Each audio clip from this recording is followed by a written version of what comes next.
So, unahin ko, attorney, ano po yung inyong assessment sa unang linggo or unang 3 araw ng impeachment trial kay VP Sara, Attorney Howard?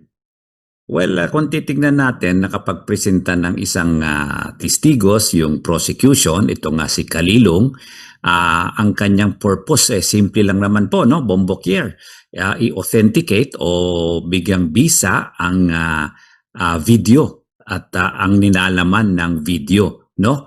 So, ang tanong natin, yan ba in-achieve o yan ba nagawan ng paraan ng prosecution? Ang sagot ko dyan ay opo, kasi nga klaro na na-authenticate niya. Siya po ang investigador at siya po ang nag-video po niyan. Sabi nga niya yan naman tawag dito, available online. So anybody can take that video. At bukod pa doon, ang mas maganda dito, Bombokir, mismong yung depensa, inamin yung video. Bakit kamo? Bakit nila, paano nila inamin? Dahil ginamit din nila ito sa cross-examination. Naalala mo, ang haba-haba ng diskusyon kung authentic ba ito o legal o tunay ba yung video o kung ipe-play yung kabuuan at portion-portion lang. Pero sa bandang huli, pagdating ng cross-examination, umamin din yung yung tawag dito, yung depensa na ginamit din sa cross-examination yung video at yung kanilang paggamit na ito, matatawag na natin na mutual use or common evidence. So paano mo pa i-deny ang authenticity? Number one, number two, ang trabaho din naman ng prosecution, ipakita na matibay ang kanilang testigo, ang testimony. At ang trabaho naman ng prosecution, tibagin ang mga sinasabi ng testigo. Matibay yung testigo, si Kalilong, kung makikita mo, Bombokir, kalmado, yung kanyang mga salita parang spontaneous, wala namang nagbubulong o hindi katulad ng ibang senador kung ano-ano yung mga tanong. At ang mabigat pa dito, nung tinanong siya ni Senator Cayetano kung ito ay conditional, ang malinaw ang sagot niya, absolute, 'di ba? So kumbaga yung tanong niya nakasama pa kasi nga napakita na merong mali siya, merong intent at may kapasidad itong si Vice President na gawin yung kanyang threat, no? Ang isa pang nakakabahala dito, bakit tinatanong kung hindi naman namatay, bakit daw may threat, hindi naman daw namatay. Ang tanong ko dito, Bombokir, pag namatay, 'di ba, ang kaso hindi na threat, murder na, 'di ba? O kaya pagka ngayon kasi meron silang kasama dito yung baka ipakita yung kung nahanap na nila yung gunman o assassin or hitman, ang kaso threat, pero sa bagay kung gusto na lang hanapin yung assassin, siguro magpapalakas pa ito sa ebidensya ng prosecution. So tingnan natin kung anong mangyayari nitong linggong ito, pero as far as last week is concerned, tingin ko number one, para klaro sa ating mga nakikinig, valid po at lehitimo ang video. At ito nga, sabi ko nga, kumbaga sinang-ayunan pa ng depensa mismo. Hindi na nila, kumbaga sa paggamit nila, talagang klaro na merong video ito in existence and legal, hindi ito peke, hindi ito AI, at dahil dun sa mga salita na absolute, na merong kapasidad, merong kakayahan, merong malisya, ang grave threat, pag nakita mo na may intent at may malis, napatunayan mo na. So siguro, as far as the criminal elements are concerned, maayos po ang presentasyon nung nakaraang linggo. Ang tanong lang, ito ba sufficiente para sa mga senator judges na maging impeachable crime, no, or impeachable offense? At dun sa ating mga, alam mo, ang isa pang nanonood dito, hindi lang kailangan tawag dito, patunayan mo sa senator judges, patunayan mo rin sa publiko. So ang tanong natin, yung publiko ba nakumbinsi na ito ba ay impeachable offense? Yun siguro ang tignan natin. At mahaba pa ang impeachment, so marami pa tayong mapapanood, Bombokir. Okay, very well said, attorney. And dito, attorney, puntahan natin una kasi inaasahan, attorney, ng iba, darating si VP Sara sa impeachment trial, pero hindi po siya umattend sa trial. Para sa inyo, attorney, okay lang ba ito o hindi ito okay, Attorney Howard? Well, ako po, matagal na po ako naglilitigate. Hindi ko lang sasabihin sa iyo kung gaano nakatagal. Baka mahahalata ang edad ko at bombokyer, no? Pero sa tagal ko po sa pagiging abogado at paghaharap sa korte, whether I am for the prosecution or the defense, maganda na palagi ang kliyente mo, kasama mo. Kasi kailangan pakita mo na interesado ka sa kaso at yung iyong hindi pag-a-attend, lalo na yung katulad yung ginawa ni Vice President Sara na never siyang umattend kahit dun sa House of Representatives hindi siya dumating, no? Talagang hindi niya kinikilala ang jurisdiction. Tapos itong sa Senado, pumunta siya pero doon lang sa kabilang kwarto tapos umalis na, hindi din pumunta doon sa court mismo, no? Parang hindi maganda, 'di ba? Parang nambabastos ng korte, parang hindi mo rinirespeto ang korte. So, parang hindi maganda sa kanya, no? Number one. Number two, 'di ba? Sabi niya na on the proper forum, proper time, ipapaliwanag niya. Yun lang naman ang gusto ng taong bayan eh. Accountability at transparency. Paano mo naman ipapaliwanag kung panay ang iwas mo?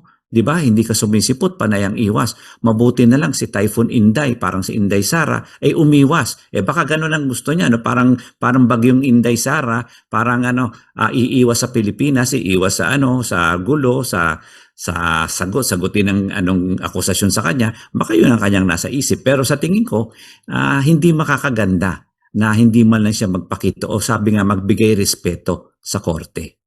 Okay, yun. And dito, attorney, doon naman tayo, attorney, sa panukala ni Senator Robin, na dapat daw si Senator Marcoleta, si Senator Jinggoy payagan na maka-attend din doon sa trial. Pero parang hindi po yata pinayagan. Para sa inyo, attorney, tama ba yun? Yung nangyari na desisyon, attorney? Opo, klaro naman din po, pati yung Sandigan Bayan, kinaitigan po yung oposisyon na hindi dapat umattend kasi nga suspendido si Marcoleta at saka si Robin, anong pangalan nito? Si Jinggoy, no? So, pag ikaw ay suspendido, lahat ng iyong function, lahat ng iyong rights, obligations, privileges, lahat yan suspendido, di ba? Parang ikaw, bombokyer, pag suspendido ka dyan sa bombo, wala ka, hindi ka nga pwede umapir, di ba? Di ba? Ganun naman yun. Lahat naman, ganun naman ang mangyayari dyan. So, sa tingin ko, tama yun dahil nga, ang pagiging senador, hindi pwedeng excuse para gumawa ng kahit na anong kamalian tapos sasabihin lang dahil may impeachment o dahil may session kailangan umapir ako. Hindi naman ganoon, dapat patas-patas ang ating batas, no? Kung tayo ay magkakasala, tayo ay makukulong, wala rin tayong exception. Dapat sila rin walang exception.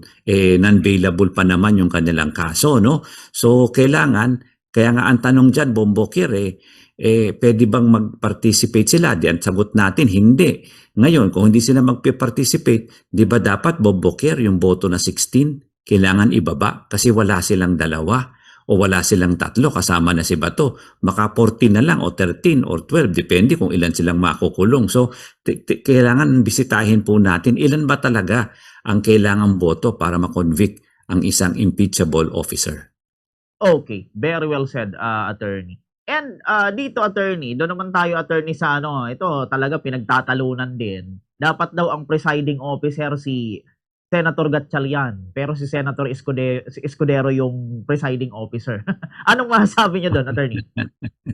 Siyempre, kapwa Bicolano, kapwa maurag yan si Senator Cheese, di ba? So, ang akin lang, bigyan naman natin ng pagkakataon, masyado namang maaga para husgahan kung siya bias, tama o mali or whatever. Nakakatatlong araw pa lang naman ng hearing at sa basehan dun sa ilang hearing na yon, sa 3 araw na yon, nakita naman natin na mukha naman patas ang kanyang patakbo so far, no, ng trial, no. Number 2, yung pagboto kasi ng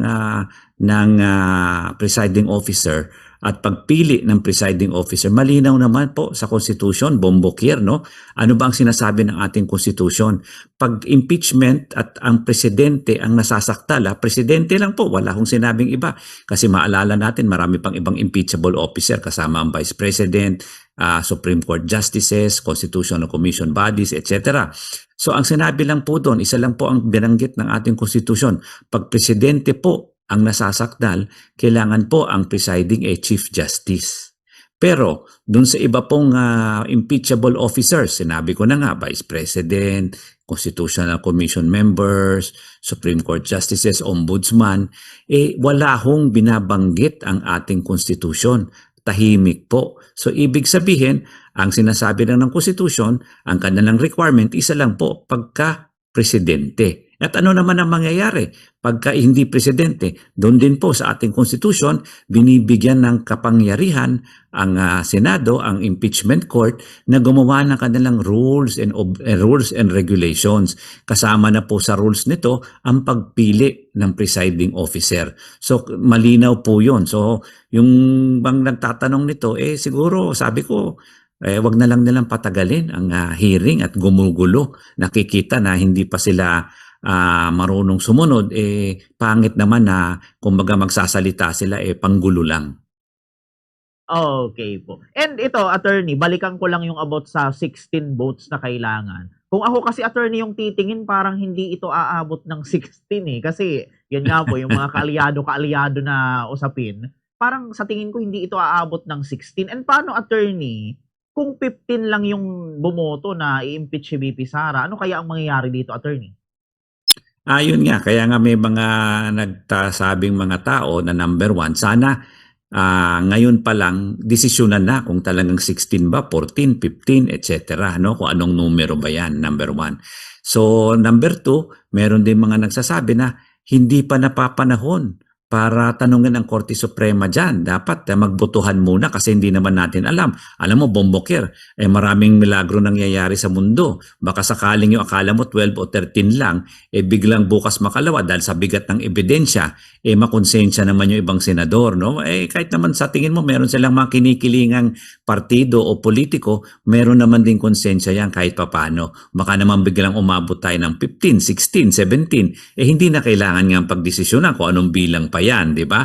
So siguro tingnan din po natin, sabi ko nga, may ibang tao na tumutulak, desisyonan na nga ngayon yan, meron din ibang tao na o ibang senador na sinasabi sa kana. So I think it is incumbent upon the senators or the Senate as an impeachment court to bring it up, or if not any one of them, maybe the defense or the prosecution team may bring it up also if there is a justiciable issue. Pero kasi kung maaalala mo, Bombokir, wala kasing resolution pa or rule ang ginawa ang Senado. Yung sinabi, naalala mo, sinabi ni Cheese nung nakaraan, nung opening na dapat 16 ang boto sa kanyang palagay. Hindi naman, sa tingin ko, hindi naman ito resolution nung trial, nung impeachment court, no? Pero ito sabi nga niya, opinion niya. Pero habang walang kumukontra, yun ang opinion niya. No? Pero sinabi rin niya, malinaw na magandang dalhin ito sa Korte Suprema at kung ano man ang desisyon, susunod din ang Senado or siya ay susunod. No? So tingnan po natin. Pero sabi ko nga, mahaba pa ang boxing. So tingnan po natin kung anong mangyayari. Siguro mga 2-3 buwan pa itong pag-uusapan natin. Okay po. Sa ito, puntahan natin, attorney, sa mga senator judges naman, attorney. May mga nakita ba kayo, attorney, red flag noong nakaraang week sa mga senator judges, attorney? Maganda niyan na Bombokir, ang mga senator judge, yun nga sabi mo, senator judge, wag sana silang senator judge defense lawyer. Kasi, di ba, ang kanilang papel maging huwes, hindi maging defense lawyer, baka defense judge na sila, pangit naman. So, at saka tayo, sabi ko nga, kahit na tingin natin, meron silang pagkikiling sa isang partido o isang politiko, tayo po ay naniniwala, naninindigan at umaasa na sana po sila ay neutral sa kanilang sinumpaang tungkulin, na sana nga timbangin nila ang ebidensya at hindi sila tumingin sa kanilang mga personal biases. Kasi nga, sabi ko nga, pag tumingin naman ng ebidensya, maganda naman na patas ang magiging paghatol. Kasi ako bilang abogado, hindi naman dapat tayo kumiling na kahit na sinong tao, pero let us see where the evidence leads. Kung itong ebidensya maglilid sa isang conviction, then let's convict. Kung itong ebidensya medyo kinapos at would lead to acquittal, di mag-acquit. So depende po yan sa mangyayari. Kaya nga sabi ko, sana open mind tayo sa mga senador at wag naman pakita masyado na meron silang mga kinikilingang partido dito sa impeachment trial na ito. Okay po. Sa ano, attorney, sa naging mainit na debate nila Attorney Ligutan and ni Attorney Narbasa, ano ang parang maibibigay mong komento doon, attorney?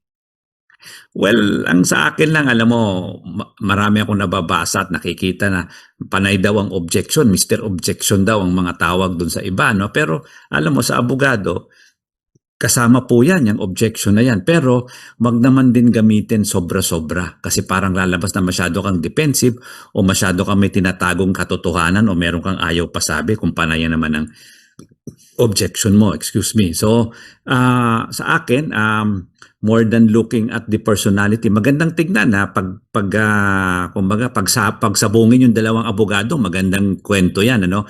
Pero more than the lawyers, I think dapat ang concentration natin dun sa testigo. Ano ba? Nagiba ba yung testigo? Maayos ba yung testigo? Maayos ba yung pagsalita ng testigo? Para makita kasi siya po ang nagbibigay ng ebidensya, hindi naman po yung mga abogado, number one. Number two, ano ba yung ebidensya, whether it's documentary or object evidence, na binigay o pinakita or pinatunayan nitong testigo. Kasi nga, I think baka ma-online din yung mga ebidensya at para rin pag-aralan ito ng taong bayan. So, I think instead na pag-awayan natin yung itsura no, o yung sabong ng dalawang abogado, tingnan natin ano ba ang kanilang linatag na ebidensya at testimonya para paniwalaan ng taong bayan kung talaga bang kailangan ma-impeach at ma-convict si Vice President Sara. Okay, yun. Very well said, attorney. And ito pa, attorney, malinaw, para malinawan na rin yung ating mga layman, attorney. Parang ano yung itong impeachment trial pala, attorney, ang itatagal nito 7 buwan or 8 buwan kung hindi ako nagkakamali. Sabi nung iba, attorney, ang tagal daw masyado. Akala ko ba niya gustong pa iksiin, padaliin ang ang proseso ng impeachment? Bakit ang tagal, Attorney Howard? Kasi nga, doon sa pre-trial, naglabas ng 50 witnesses, 50 something, mahigit sa 50 ata, close to 60 witnesses ang prosecution at another 20 to 30 witnesses ang depensa. Kung titingnan mo, Bombokir, hindi araw-araw ang hearing, no? 3 times a week. So kung titingnan natin, kung papantayan natin yung nangyari nung nakaraang linggo, sa 3 hearing, 1 testigo lang ang natapos. Kung ilang linggo yon times 50, di ilang weeks yun lalabas. Kaya kailangan bilis-bilisan ng testigo kung gusto natin bumilis ang resulta. No? Pwedeng 2 testigo sa isang araw. Kung matapos yan, di mas maganda at mas mabilis. Pero sana nga, yung mga partido, yung defense at prosecution, bigyan kita ng example, Bombokir, no? Kung yung debate doon sa authenticity nitong video, hindi na pinaglabanan, mas mabilis sana yung hearing nung nakaraang linggo. Kasi gagamitin din pala nila na ebidensya yung video. Bakit pa pinaglalabanan kung ito ay authentic o ito ay tunay o ito ay AI, no? Kung in-stipulate na lang nila na yung video na yan, valid at legal at lehitimo, di tapos ang usapan, mas mabilis, no? At baka hindi na kailangan ipakita pa. Pero dahil nga question nila ng question, lahat ng parte kailangan talaga patunayan mo kasi siyempre prosecution, you have to present your case. Kung hindi naman inadmit yung validity ng video, kailangan talaga ipakita mo pati yung mga ano niyan, yung mga portions na talagang mahahalaga. Yun kumbaga, isang paraan, sabi ko nga, kung may stipulation at magpayag sila sa stipulation, bumilis. Pero siyempre, strategy din yan ng mga abogado kung sa kanilang tingin, kailangan mabilis. Pero tingin ko po, Bombokir, lamang, kumbaga, baka naman strategy din ng depensa, tumagal or i-boring ang mga tao or gawing mangutya pa kasi nga sa tagal baka mainis na lang yung mga tao, di ba? Masuya, yung pala yung word na masuya yung mga tao dahil nga mawala ng interes sa tagal, no? Baka yun one strategy din. Pero sana nga bilis-bilisan at sana ang katulad nitong linggong ito may 3 testigo na dapat isasalang, sana kung matapos nilang itong tatlong ito, one witness a day, di bumilis-bilis naman ang takbo ng proseso ng impeachment trial. Okay po. And eto pa, attorney, isang pointer pa, ano po. Sabi ng taga-suporta ni VP Sara, itigil na daw itong impeachment trial kasi parang pamumulitika lang daw po ito itong nangyayari ngayon sa impeachment trial. Sang-ayon ba kayo doon, Attorney Howard? Well, ang accountability, Bomboker, accountability is not pamumulitika eh. Walang politika pag humihingi tayo ng katotohanan, ng transparency, ng saan ba ginastos yung 612 million na confidential fund. Sino ba si Mary Grace Piatos? Sino ba si Oishi Tempura? Totoong tao ba yan? Nakakatawa na lang, di ba? So, buti na lang kung binigay nila, sabi nila, binigyan nila ng perang confidential fund, si Bombokier. Doon maniniwala pa ako kasi tunay na tao yun, no? Pero kung Mary Grace Piatos or Oishi Tempura at kung ano-ano pang pangalan, medyo kaduda-duda, kaya kailangan natin ng paliwanag dito ng katotohanan. Yung pang 6.7 billion na unexplained wealth, siguro, Bomboker, kahit pagsamahin natin yung sweldo nating dalawa, hindi natin mabibilang yung 6.7 billion na yan. Saan ba nanggaling yan? Tayo private citizen. Sila public official. Di ba pag tumanggap ka ng pera as public official, hindi po tama yun. Pwedeng direct bribery or indirect bribery. Depende po. Lalo na kung ginamit mo ang iyong posisyon para kumalap o tumanggap. Pwede rin naman itong graft kung ito ay galing sa mga kickback or something. So hindi po natin alam saan galing ito. Kaya kailangan paliwanagin po natin kasi hindi ho biro-biro ang 6.7 billion pesos na ikaw ay isang public servant, wala ka naman ibang source of income. Paano mo naman nakuha yun? Kahit naman sabi ko, magtumbling kami ni Bombokier ng araw-araw, hindi ako tayo aabot ng kahit na 1 billion siguro, hindi tayo aabot, Bombokier. Opo, yun. And ito, attorney, mga second to the last question na lang, attorney. Nung unang linggo, attorney, ang tinalakay ay yung grave threat ni VP Sara.